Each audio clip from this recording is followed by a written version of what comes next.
ఈ ప్రభుత్వం మీద ఉన్న ఆక్రోశాన్ని, కట్టలు తెంచుకున్న ఆవేశాన్ని తెలియచేస్తుంది అని అనటంలో ఎటువంటి సందేహం లేదు. సో ఈరోజు సుప్రీంకోర్టులో మరి సరే సాక్షి ఛానల్ చూసా ఇందాక, ఆడేమేస్తాడో చూద్దాం. అసలు ఇది అన్ని ఛానల్స్లో చంద్రబాబు గారికి విజయం, జగన్కి ఎదురు దెబ్బ అని రాశారు. కానీ నీలి ఛానల్స్ అని కొన్ని ఉంటాయి కదా, సాక్షి లాంటివి, ఇంకా దాని అసోసియేటెడ్ ఛానల్స్, చంద్రబాబు ఊరటట, జగన్కి దెబ్బ కాలేదు.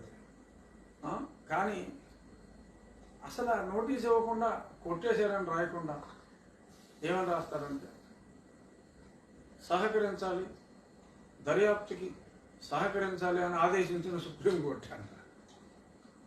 అది దర్యాప్తుకి దీనికి సంబంధం లేదు, మేము ఈ బెయిల్ రద్దుని మేము కన్సిడర్ చేయట్లేదు, నోటీస్ కూడా ఇవ్వము, మేము కొట్టేస్తున్నాం.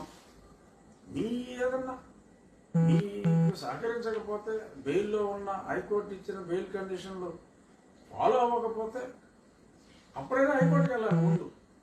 ఆ హైకోర్టు ఫాలో అయ్యారు, తప్పేమీ లేదు అంటే మళ్ళీ మూసి కూర్చోవలసిందే.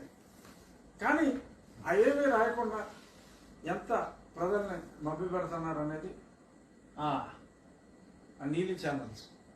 అంటే బ్లూ ఛానల్ అంటే బాగా, నీలి ఛానల్ అంటేనే కొంచెం సభ్యతగా ఉంటుందని అనిపించి ఆ నీలి ఛానల్ అని చెప్తున్నా.